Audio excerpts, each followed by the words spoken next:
PTI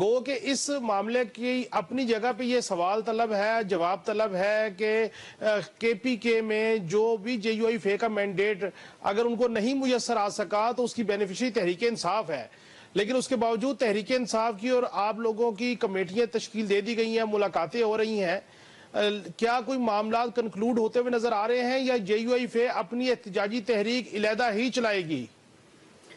سب سے پہلے تو آپ کا بہت شکریہ، اور جہاں آپ نے بات کی کہ پی ٹی آئی سے ایک طرف آپ کی بات چل رہی ہے، دوسری بات یہ ہے کہ کیا خیبر پختونخوا میں بینیفیشری بھی پی ٹی آئی ہے، تو میں آپ کی ایک تصحیح کرنا چاہتا ہوں پہلے اس بات کی کہ جے یو آئی کوئی ایک کے پی کے کی جماعت نہیں ہے، جے یو آئی پورے ملک کی جماعت ہے۔ ہم آج بھی دعوے سے کہتے ہیں کہ کراچی سے لے کر کشمیر تک عوام کے اندر جے یو آئی سے زیادہ مضبوط اور پاورفل کوئی جماعت نہیں، جے یو آئی سے بڑی کوئی تحریک جماعت نہیں چلا سکتی، جے یو آئی سے بڑا کوئی جماعت جلسہ نہیں کر سکتی، جے یو آئی سے بڑا دھرنا کوئی جماعت نہیں کر سکتی۔ آج بھی ہمارے راستے کی رکاوٹ نکال دی جائے، ہٹا دی جائے تو جے یو آئی سے بڑی پاکستان کی کوئی پارلیمانی جماعت نہیں ہوگی، تو لہذا اس کی تصحیح کریں۔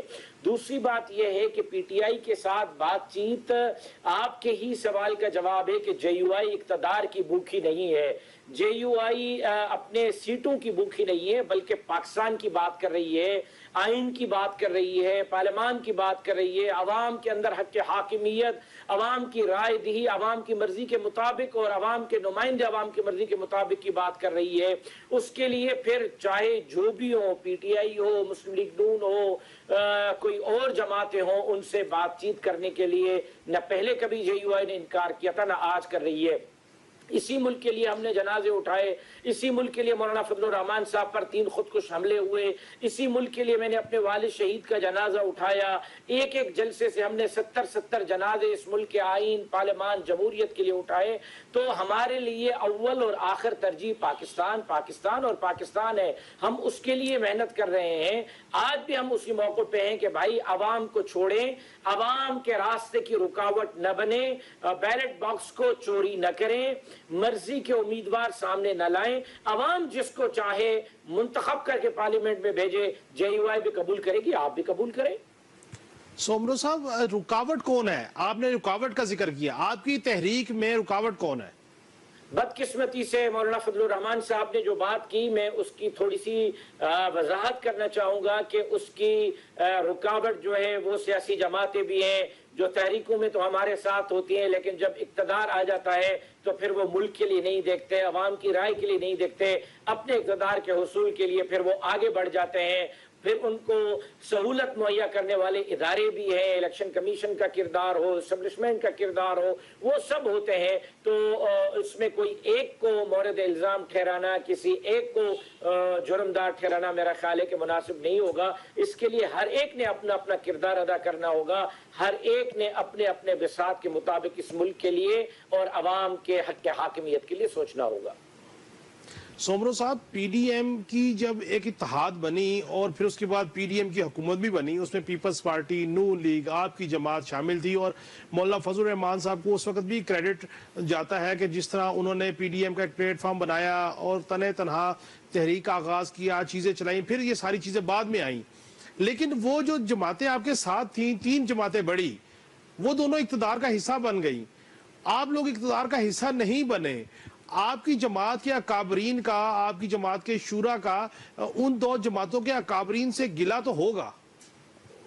دیکھیں، سب سے پہلی چیز یہ ہے کہ آپ خود فرما رہے ہیں کہ جے یو آئی اقتدار کا حصہ نہیں بنی، تو آپ اس چیز سے اندازہ لگائیں کہ کل تک ایک جماعت کے لیڈر جو آج جیل میں ہیں وہ یہی کہتے تھے کہ یہ 3 جماعتیں اقتدار کی بھوکی ہیں، اقتدار کی لالچی ہیں اور اقتدار کے لیے ملک کے سودا کرتی ہے۔ لیکن آج اسی جماعت کے وفود صبح نکلتے ہیں، شام کو پھر آتے ہیں، شام کو نکلتے ہیں، صبح آتے ہیں، کیونکہ ان کو بھی اندازہ لگ گیا کہ مولانا فضل الرحمان صاحب اقتدار کے بھوکے نہیں ہیں۔ مولانا صاحب نے اقتدار کی آفروں کو جوتے کی نوک پہ رکھا، چیئرمین سینٹ کی آفر کو جوتے کی نوک پر رکھا۔ وہ ملک کے لیے سوچتے ہیں، عوام کے لیے سوچتے ہیں، پاکستان کے لیے سوچتے ہیں۔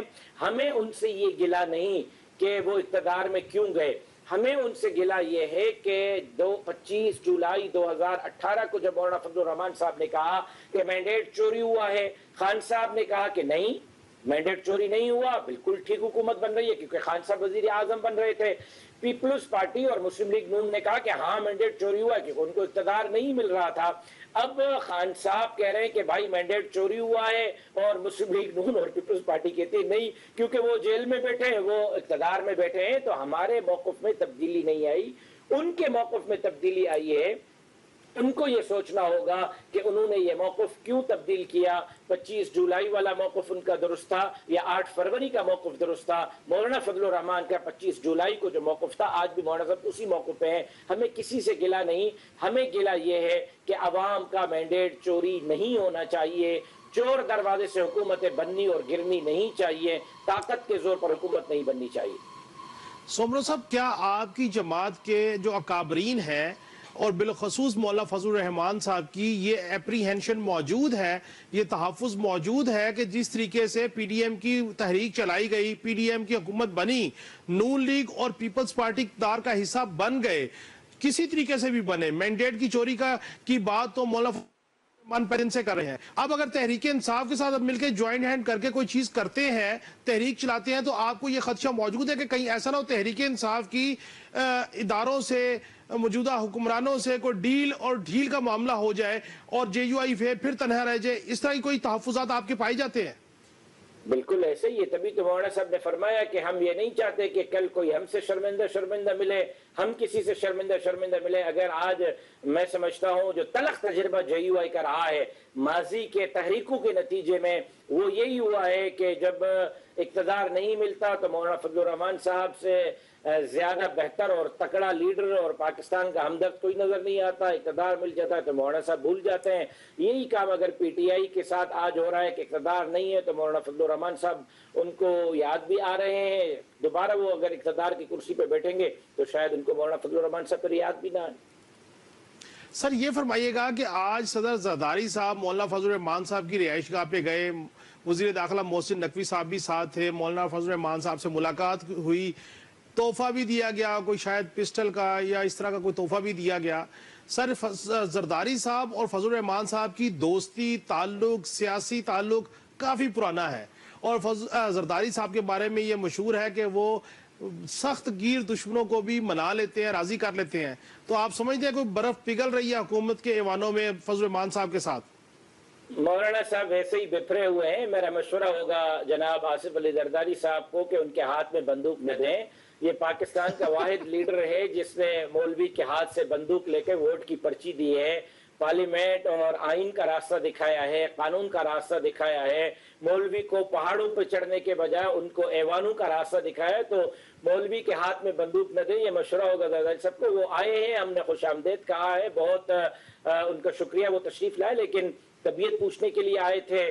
کلاشنکوف کا تحفہ انہوں نے مولانا صاحب کو دیا ہے, اور خیر سگالی کی ایک ملاقات تھی. مزید اس ملاقات میں کسی قسم کا کوئی ایجنڈا زیر بحث نہیں رہا. مولانا صاحب کا موقف واضح ہے, صاف اور دو ٹوک ہے. 25 جولائی 2018 کے وقت بھی مولانا صاحب نے جو سٹینڈ لیا تھا ٹارگیٹ اچیو کر کے ہی پیچھے ہٹے تھے.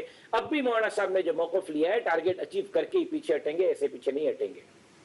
تو سومرو صاحب, اگر مولانا فضل الرحمان صاحب کی یعنی کہ جے یو آئی فے کی اور تحریک انصاف کی کمیٹیاں آگے چلتی ہیں, تو اس میں جو انتخابی دھاندلی کی بات مولانا فضل الرحمان صاحب کر رہے ہیں اور وہ بات تحریک انصاف کے بانی بھی کر رہے ہیں, تو کیا اچھا ہو کہ وزیر اعلیٰ خیبر پختونخوا ان انتخابی عدلیوں کے حوالے سے, کوئی کمیشن بنانے کے حوالے سے عدلیہ کو خط لکھیں, کوئی الیکشن کمیشن کو خط لکھیں, کسی فورم کو خط لکھیں کہ آئیے آپ انویسٹیگیٹ کیجئے, اگر کے پی کے کی حد تک ہی صحیح کوئی انتخابی دھاندلی ہوئی ہے تو اس پہ انویسٹیگیشن کیجئے, اور اگر کوئی ثابت ہو جائے تو دوبارہ الیکشن کروا دیجئے.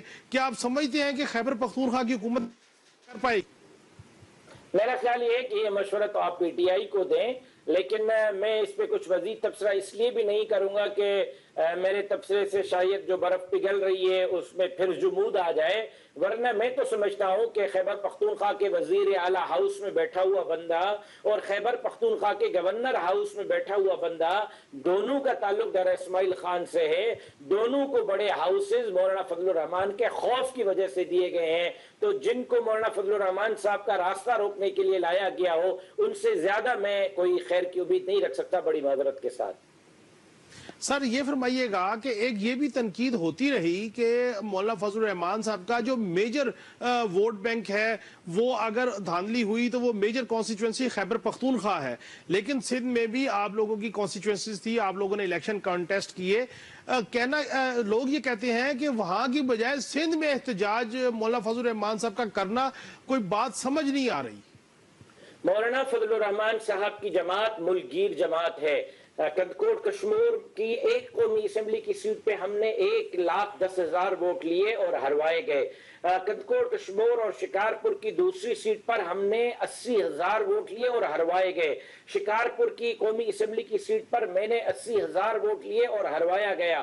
لاڑکانہ کی سیٹ پر 50,000 ووٹ لیے ہیں۔ کمر شداد کوٹ کی سیٹ پر 50,000 ووٹ لیے ہیں۔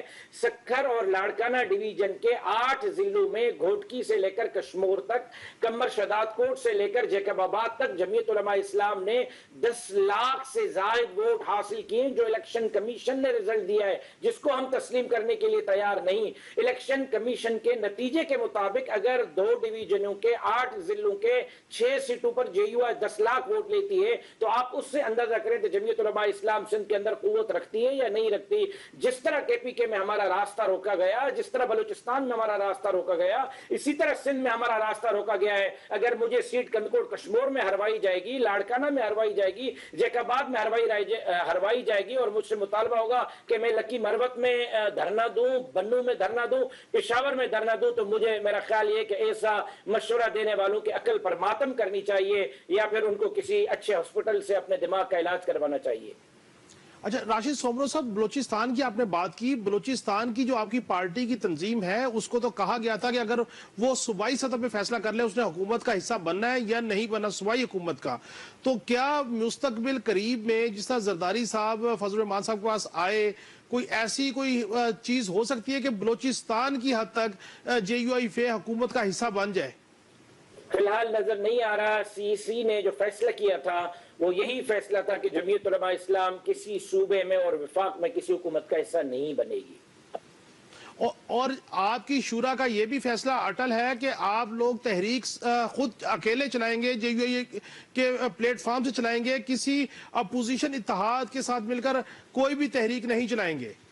اس کا تجربہ ہم نے کر لیا نا۔ پشین میں جلسہ ہوا، کراچی میں جلسہ ہوا، اس کے بعد پشاور میں جلسہ ہوا، بہاولپور میں جلسہ ہوا، اس کے بعد لکی مروت میں جلسہ ہوا۔ تاحد نگاہ لوگ ہی لوگ تھے، عوامی سمندر تھا، ڈرون فوٹیجز جو ہے وہ قاصر ہو گئے تھے لوگوں کو ریکارڈ کرنے میں۔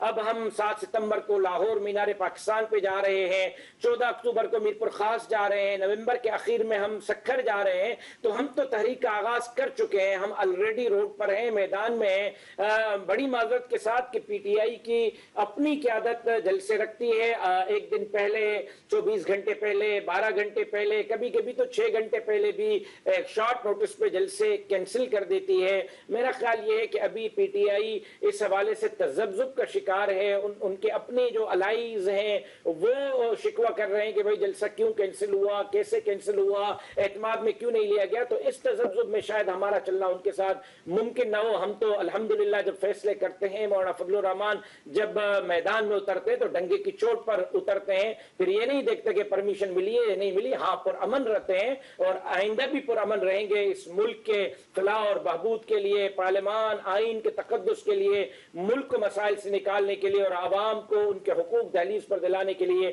پرامن جدوجہد جو ہماری چل رہی ہے مولانا صاحب کی قیادت میں، وہ مزید آگے جاری رہے گی۔ بہت بہت شکریہ راشد محمود سومرو صاحب، آپ نے ہم سے گفتگو کی۔ ناظرین، راشد محمود سومرو صاحب کی گفتگو آپ نے سنی کہ جے یو آئی فے پہلے ہی تحریک کا آغاز کر چکی ہے۔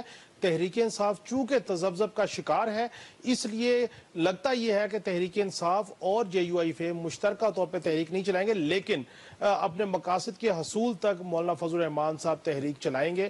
راشد محمود سومرو صاحب کی آپ نے گفتگو سنی۔ ناظرین، ایک بریک سے واپس آئیں گے تو ترجمان استحکام پاکستان پارٹی فیاض الحسن چوہان صاحب سے گفتگو کریں گے۔ ویلکم بیک ناظرین۔ پروگرام کے اس حصے میں فیاض الحسن چوہان صاحب ترجمان آئی پی پی میرے ساتھ موجود ہیں، ان سے گفتگو کریں گے کہ تحریک انصاف کے اندر چل کیا رہا ہے اور یہ جو پنڈورا باکس کھل رہا ہے روزانہ کی بنیاد پہ واٹس ایپ کے ذریعے، اس میں صداقت کس لیول پہ ہے۔ بہت شکریہ چوہان صاحب ٹائم دینے کا۔ سر جب سے رؤف حسن صاحب کا واٹس ایپ اور موبائل کو فرانسک شروع ہوا ہے روزانہ ایک نئی کنٹروورسی سامنے آ رہی ہے. کبھی موصوف بیرونی ملک مقیم صحافیوں کو انسٹرکشنز دیتے ہیں, کبھی ان سے لابنگ کرتے ہیں, کبھی آرمی چیف صاحب کے متعلق گفتگو ہے, کبھی حکومت کے متعلق, کبھی اداروں کے متعلق. تو یہ فرمائیے گا, چونکہ آپ تو بڑے اچھے طریقے سے سمجھتے ہیں ان کے میڈیا اسٹریٹجی کو, ان کے کنیکشنز کو, تو رؤف حسن صاحب کی جو گفتگو ہے اس میں آپ کو کوئی شبہ ہے؟ بسم اللہ الرحمن الرحیم. کاشف صاحب, بات یہ ہے کہ جو شاخ نازک پہ آشیانہ بنے گا نا پائیدار ہوگا. اقبال نے بالکل ٹھیک کہا تھا کہ جو منافقت کے اوپر, عیاری کے اوپر, مکاری کے اوپر, تو نبری کے اوپر, چلاکی کے اوپر, دھوکے کے اوپر مبنی جو بھی بیانیہ ہوگا, جو آشیانہ ہوگا, وہ کمزور ثابت ہوتا ہے. اب کتنی حیرانگی کی اور کتنی دلچسپی کی بات ہے کہ آج سے 2.5 سال پہلے جو بیانیہ امریکہ, یورپ, مغرب اور برطانیہ سے آزادی اور فوج سے آزادی, حقیقی آزادی کے نام سے شروع ہوا, آج بانی تحریک انصاف اسی امریکہ, اسی برطانیہ, اسی یورپ, اسی فوج کے سربراہوں کی منتیں ترلے کر رہے ہیں کہ جناب میرے ساتھ ڈائلاگ کرو اور مجھے رہا کرو. اور اس وقت جین میریٹ جو ایک ان کی برطانوی ہائی کمشنر ہے, وہ بالکل اوپن ہو کے برطانوی حکومت اور گولڈ سمتھ خاندان, زیک گولڈ سمتھ کے اشعاروں کے اوپر ناچتے ہوئے کھل کھلا کے بانی تحریک انصاف کی حمایت میں اس وقت پاکستان کی میدان سیاست میں نکل آئی ہے. کبھی وہ نواز شریف صاحب کو, کبھی شہباز شریف صاحب کو, کبھی مریم نواز صاحبہ کو, کبھی زرداری صاحب, کبھی بلاول سے ملاقاتیں کر رہی ہے. ساروں سے جناب ذہنی طور پہ ان کو تیار کر رہی ہے کہ بانی تحریک انصاف کی رہائی کا اور ان کو یہاں سے نکلنے کا کوئی باعزت رستہ دیا جائے. اب آپ بتائیں کدھر گیا وہ بیانیہ امریکہ, یورپ اور مغرب سے آزادی کا, کدھر گیا؟ پھر اس پاک فوج کے چیف کے حوالے سے تازہ ترین جو آخری انٹرویو آیا بانی تحریک انصاف کا چھپا, اس میں انہوں نے کلیئر کٹ کہا کہ میری غلطی تھی کہ میں نے پاک فوج کی جناب قیادت کے ساتھ جناب اچھے تعلقات نہیں رکھے, یہ میری غلطی تھی, مجھے یہ نہیں کرنا چاہیے تھا. اب کہاں گیا وہ بیانیہ؟ آپ مجھے سمجھائے نا, مجھے بتائیں. میری پاکستان کی عوام سے, خصوصاً لکھدہ کوکا کے اوپر ناچنے کودنے والی جناب پی ٹی آئی کی عوام سے میری یہ ریکویسٹ ہے کہ ذرا اپنا دماغ لڑاؤ, ذرا سوچو. میں اگر 1.25 سال سے کھل کھلا کے یہ ساری منافقت بے نقاب کر رہا تھا, تو آج تو آپ کا بانی تحریک انصاف اور آپ کی لیڈرشپ اپنے زبان حال, زبان کال, اپنے قول, اپنے فعل, اپنے عمل, اپنی پالیسیز کے ذریعے سے ثابت کر رہی ہے کہ وہ جھوٹی تھی, وہ منافق تھی. انہوں نے پاکستان کی عوام کے جذبات کا گینگ ریپ کیا ہے. انہوں نے پاکستان کی عوام کو اپنے ذاتی مفادات کے لیے پاک فوج کے خلاف, ریاست کے خلاف, ریاستی اداروں کے خلاف استعمال کیا ہے. تو اب چیزیں ساری کھل کے آ رہی ہیں. آپ دیکھیں نا, آپ کی جناب علیمہ خان صاحبہ اور بشرا بی بی صاحبہ, اپنی اپنی جنگ ہے, اپنی اپنی ڈفلی ہے, اپنا اپنا باجا ہے. اور ڈفلی اور باجا کیا ہے؟ اقتدار کی جنگ اب وہ نہیں رہی, اب رہی ہے پیسے کی جنگ, ریاست کی جنگ, جائیداد کی جنگ, پیسوں جناب ڈالرز کی جنگ. اب یہ وہ جنگ ہے جس کے اوپر یہ آپس میں لڑ رہے ہیں. ان کی نظریں لگی ہوئی ہیں, کسی کی جائیداد کے اوپر لگی ہوئی ہے, کسی کی پراپرٹی کے اوپر, کسی کی جناب پارٹی کے اوپر. تو یہ آپس میں آپا دھاپی آپ کو وہ تو فرام ڈے فرسٹ سے بھی تھی, لیکن اب بہت شدید آپ کو نظر آ رہی ہے. لیکن چوہان صاحب, جو بات آپ کر رہے ہیں کہ ایک سیٹ پیٹرن کے تحت آپریشن گولڈ سمتھ کے حوالہ دیا اور باقی جو چیزیں ہو رہی ہیں, اور اس طریقے سے اگر بانی تحریک انصاف کے ساتھ کسی قسم کی کوئی ڈھیل کا معاملہ ہوتا ہے, تو یہ فرمائیے کہ وہ بیانیہ کدھر جائے گا جس کے بارے میں بڑے شد و مد سے کہا گیا کہ 9 مئی کا ایک واقعہ ہوا, اداروں پہ اٹیک ہوا, اداروں کی اسٹریٹجک جو سینٹٹی ہے اس پہ اٹیک ہوئے, تو ان سب کو ہم پس پش ڈال کے ایک بیرونی آقاؤں کے کہنے پہ ایک ڈیل اور ڈھیل کر کے ہم چیزوں کو بالکل صرف نظر کر لیں گے. میں نے ابھی آپ کو ایک سائٹ کی سٹوری سنائی ہے, میں نے ابھی آپ کو بانی تحریک انصاف والی سائٹ کی سٹوری سنائی ہے, میں نے ابھی دوسری سائڈ کی بھی سنیں نا, میں نے ابھی آپ کو حقیقی آزادی کی منافقت کے اوپر مبنی ڈھکوسلے کی کہانی بیان کی ہے کہ اب کس طریقے سے امریکہ کی ہر جناب حکمران کو اور ہر پارلیمنٹیرین کو, ہر کانگریس مین کو, ہر سینٹ ممبر کو, ہر پارٹی کی منتیں ہو رہی ہے. کس طرح برطانیہ کے جناب کیئر سٹارمر نئے وزیر اعظم کو اوپنلی منت کی جا رہی ہے بانی تحریک انصاف کی وجہ سے, خدا کا واسطہ مجھے بچاؤ. کس طریقے سے برطانوی ہائی کمشنر جناب کھل کھلا کے پاکستان کے اندر دندناتی پھر رہی ہے بانی تحریک انصاف کو رہا کرانے کے لیے. میں نے یہ ایک سائڈ کی. دوسری سائڈ کی کیا ہے؟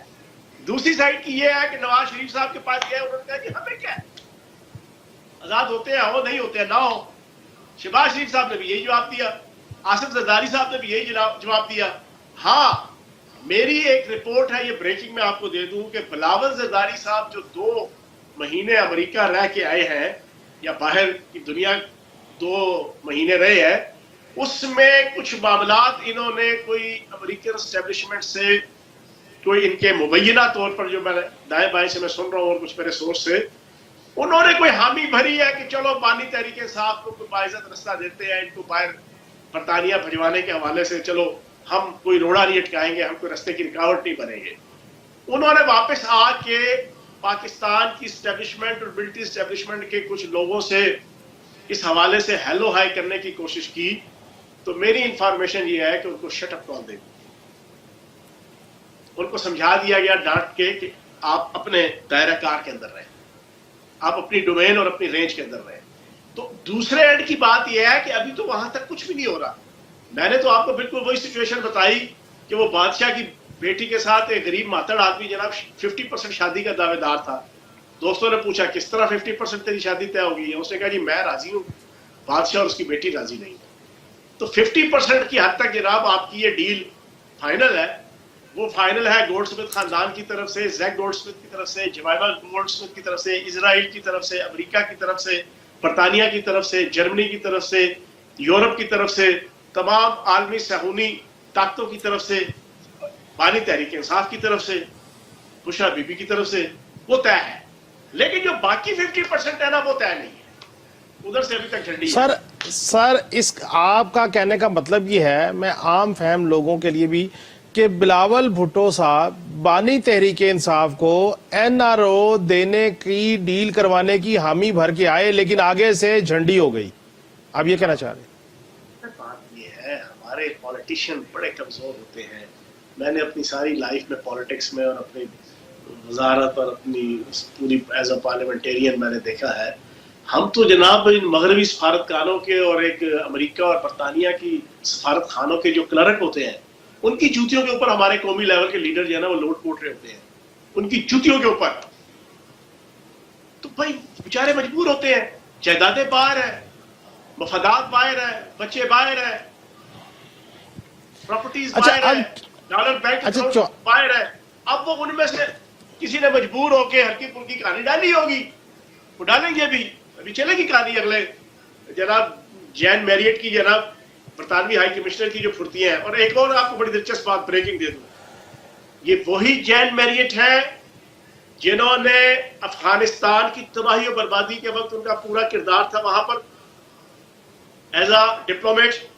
یہ وہی جین میریٹ ہے کہ جن کا لیبیا کی تباہی و بربادی کے وقت وہاں پر ان کی پوسٹنگ تھی. یہ وہی جین میریٹ ہے کہ جن کی شام کے اندر تباہی و بربادی کے وقت ان کی وہاں پہ پوسٹنگ تھی. یہ وہی جین میریٹ ہے کہ عرب سپرنگ کے جتنے ممالک کا ڈاؤن فال ہوا اس وقت یہ وہاں پر موجود تھی, اور اب پاکستان میں ہے.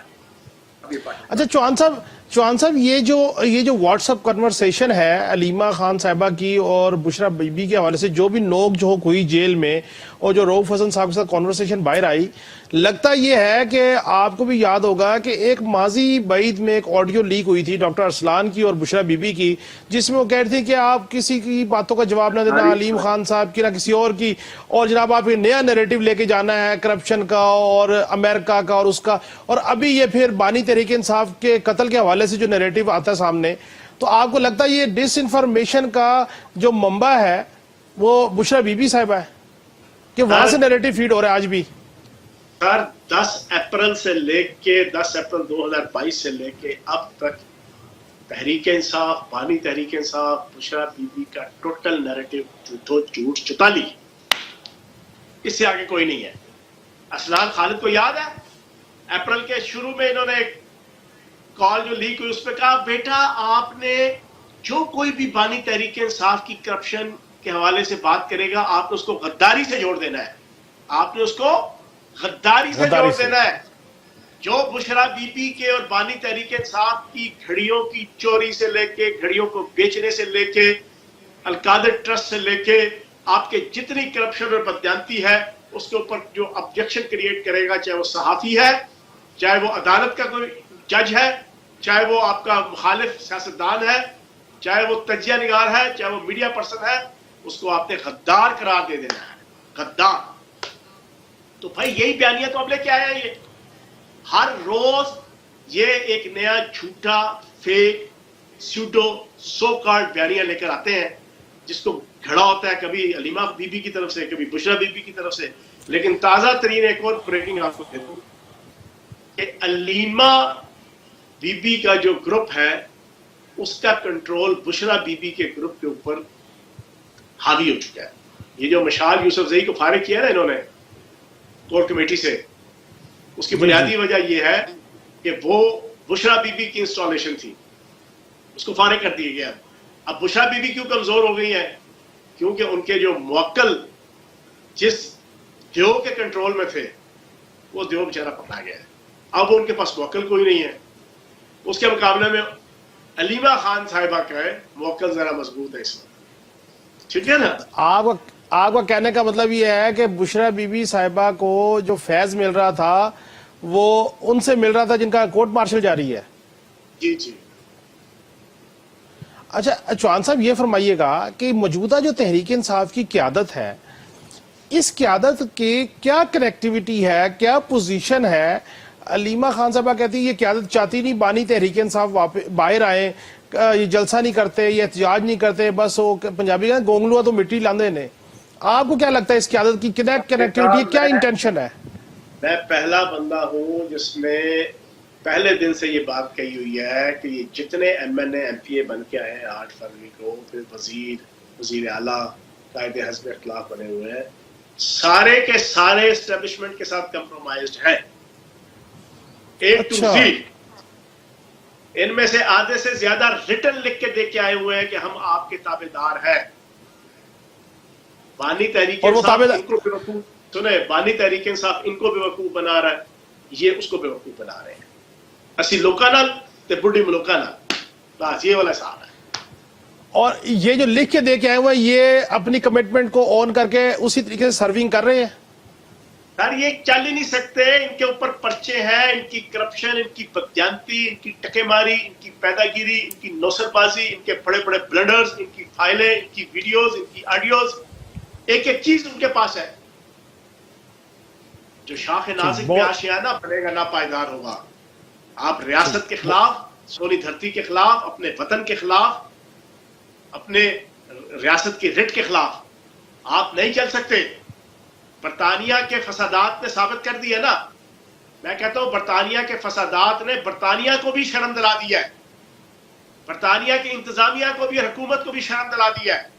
جی کہ جی، بے شرمی کی انتہا ہوتی ہے کہ تم ہمارے فرحان آصف کو پاکستان سے ہم گرفتار کر رہے ہیں، جو تمہارے ملک کے اندر جناب فسادات کا باعث بنا، لیکن تم الطاف حسین کا اور حیدر مہدی کا اور عادل راجہ کا اور جناب شہزاد اکبر کا اور اس طرح کے جتنے وہاں پر جناب قطورے وہاں پر موجود ہیں اور ریاست پاکستان کے خلاف بھونکا بھونکی کر رہے ہیں، تم اس کے خلاف کوئی ایکشن نہیں لیتے۔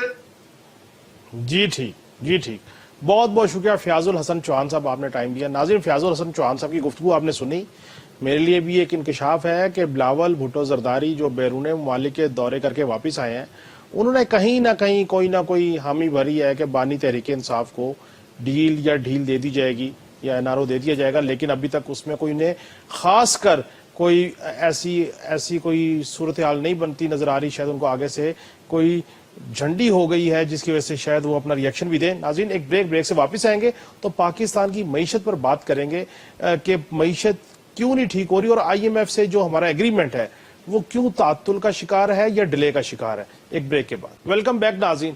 پروگرام کے اس حصے میں ڈاکٹر خاقان نجیب صاحب میرے ساتھ موجود ہیں، معیشت پہ بات کریں گے اور کہ معیشت کیوں بہتری کی طرف نہیں جا رہی اور خاص طور پہ آئی ایم ایف کے جو ہماری ڈیل کنکلوڈ ہونی تھی وہ کیوں ڈیلے کا شکار ہے اور اس میں کیا کیا ہرڈلز ہیں۔ بہت شکریہ ڈاکٹر صاحب ٹائم دینے کا۔ سر، سب سے پہلے یہ فرمائیے گا کہ آئی ایم ایف کی جتنی شرائط تھیں وہ حکومت نے مان بھی لی میکسیمم اور عوام نے برداشت بھی کر لی، مہنگائی کی،